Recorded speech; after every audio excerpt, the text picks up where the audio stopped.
Welcome to this feature video on FlexApp One, revolutionizing application delivery. The examples of FlexApp One that you'll see in today's video are found nowhere else in the industry. The innovation that Liquidware provides with FlexApp is unparalleled. So a little bit about FlexApp in general before I get to FlexApp One. FlexApp gives you dynamic application delivery for all your Windows desktops. It separates out application delivery from the operating system delivery in Windows. Applications are never tied to an OS version or a desktop delivery platform. This keeps you from having to repackage apps at every change to your desktop delivery method. It supports virtually all types of applications, from MSIs to EXEs to MSIX and Microsoft AppV. FlexApp has you covered. It gives you the most flexible layer options in the industry. For users that have many applications delivered through FlexApp, you want to deliver those at system boot. For those that you want context aware, you could deliver those at login. If you're delivering many applications and you don't know if the user is actually going to use them during their user session, you can deliver them as a click to layer application, and only when the user clicks on that application is it delivered. And now with FlexApp One, FlexApp packages can go offline and they can be distributed using Microsoft Endpoint Manager. FlexApp supports remote work from anywhere strategies, especially now with FlexApp One in the offline use case. FlexApp supports multi-cloud staging of applications from any of the three major clouds when you're using the full version of FlexApp. And when you're using FlexApp One, it supports file sharing services such as Dropbox, OneDrive, Amazon WorkDocs, Google Drive, and more. FlexApp has won many industry innovations. What-Matrix has independently reviewed the solution and chose it as the #1 pick, even when compared against desktop delivery platform solutions. So now let's get right to the heart of this feature video and tell you a little bit more about FlexApp One. It's an innovative new feature in FlexApp. FlexApp One containers ultimately become one single executable with one or many apps inside them. And an end user, once they have that, received by any means, they can double click on it and it looks and acts like it's installed locally in the Windows operating system. It's a self-contained version of your app with no external player or heavy agent required. Only a lightweight service is automatically installed once the user clicks on their first FlexApp One application. Just like FlexApp, it keeps base images clean. Windows machines become unencumbered by the degradation normally experienced from installing and uninstalling apps over time. It gives you easy and limitless application distribution methods, supporting all the file sharing services that you see there and more. You can distribute FlexApp One packages through Microsoft Endpoint Configuration Manager.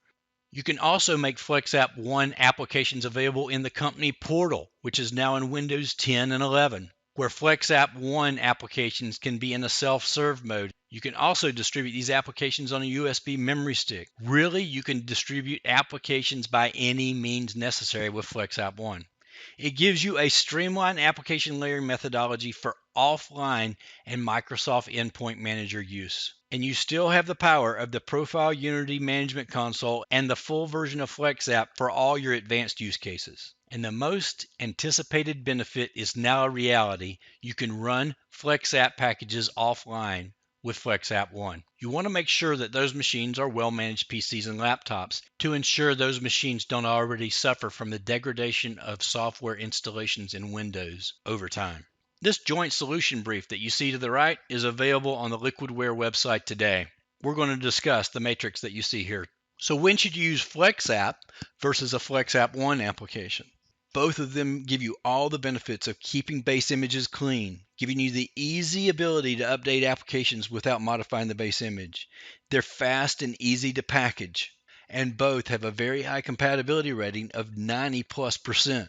Either one of these can be used if the workspace stays connected.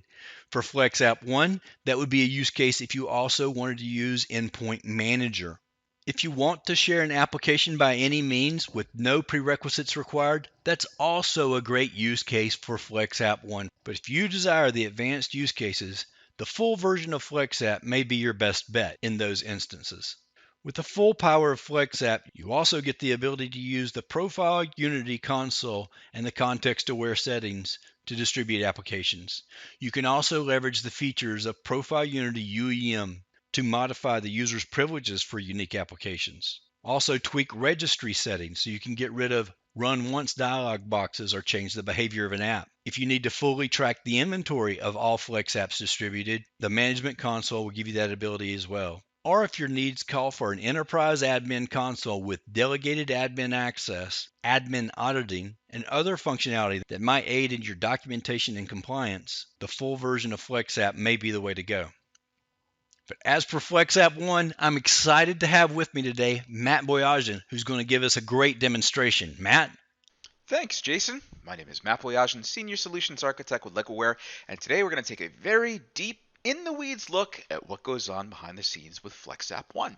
So to start off, we're going to play a game of Let's Pretend. So let's pretend I have a brand new machine, new desktop, new laptop, new VDI system, and I have the latest and greatest copy of Windows 10 on it, and I go and log in. What happens? Well, the answer is not a whole lot. I've got all the default things that are baked into Windows 10. As you can see, I've got the standard ISO features here. And if I look at my applications, I've got all the standard stuff that comes with Windows 10. But I'm missing quite a bit. I'm missing all my productivity applications.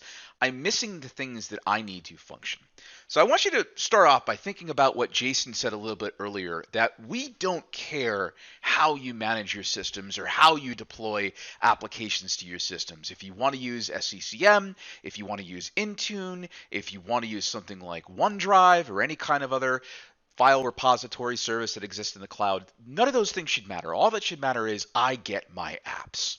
So what I'm going to do is I'm going to navigate to the file share and show you what goes on behind the scenes when FlexApp One goes and does something like that. So I'm going to go to my Profile Unity share, and I'm going to go grab my FlexApp One captures. And I'm just going to go and copy those and paste those to my desktop, which you can see happens pretty quickly. And what I'm going to do is I'm just going to double click on them, which of course assumes that I have administrative rights, which all of your deployment solutions will have. So what's cool is in the background, you can decide, is this silent? Does this have administrative flags? Is this going to install on startup or when the user logs in? How is the start menu going to be handled? And in this case, all I'm going to do is click on an executable and assume all default values. So we're going to tell this to go and run. It goes and fires itself off. And as soon as it does, it's going to tell me, hey, the capture is now finished. And as we can see, as soon as I've done that, I've got this little shortcut on my desktop. I still have all these things inside of the start menu, but I'm not a huge fan of the Windows Start menu as it kind of slows me down having to constantly click on it for all my apps. And as you can see, there's a number of applications here, a lot of which represent significant challenges for delivery. They might have device drivers or COM plus or DCOM objects or system services. They might have context associations. And we're going to just run through these real quick, and I want you to pay attention to the performance. So I'm going to fire off some 7-zip, which has some context association, and I'm going to do some FileZilla, which has just endless updates, and we're going to make that really easy. I'm going to do some GOM player for some high output DirectX 12 audio visual stuff. We're going to do some image burn, which requires, again, device driver access, and we're going to see that it has the ability to not only access my system, but also a virtual DVD burner that I've allocated to it. We're going to fire up some Terracopy so it replaces the Windows copy handler. We're going to do a blast from the past with old Winamp, and we're going to go tell Winamp that, yes, I do want you to run properly. And we're going to do things like some WinSCP. We'll do some WinRAR, and just so we have some fun with this, we'll also do some VLC skinned and unskinned, and we're also going to launch some good old Google Earth Pro, which, because I'm in a virtual machine, it's going to complain about DirectX access and all that cool stuff. So we're going to tell it, yes, I want to relaunch in DirectX.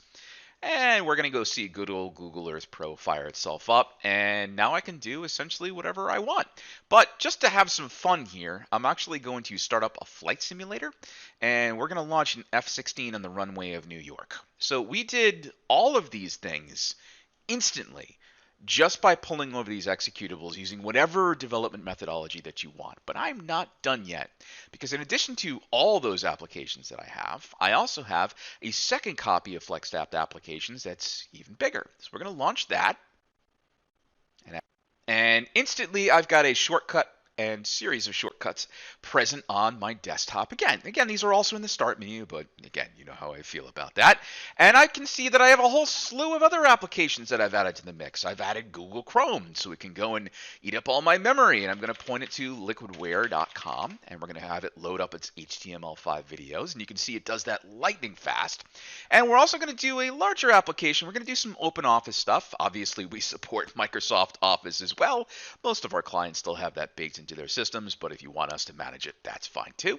And we're also going to fire off some open office calc just to give me a little spreadsheet action. And we're going to fire off some of my favorite tools from sysinternals. So we're going to do some access enumerator, we're going to do some AD Explorer, and then we're going to go to do some process explorer just so you can see what's going on behind the scenes with these systems.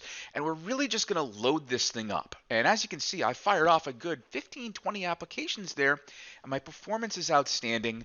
I have full control of how my system gets its applications delivered to it, and it doesn't matter what it is: desktop, laptop, VDI, cloud-based solution. If it has lots of bandwidth, if it has no bandwidth, and it goes offline for a while, FlexApp One loves those kind of situations, and we can obviously cater to all of the needs that you need. Matt, thanks for that wonderful demonstration. I think our audience would agree that FlexApp One is very innovative, and you won't find anything like it in the industry today. For more information, you can contact us at sales@liquidware.com. And if you'd like to try FlexApp One for yourself, just look at the description of this video below.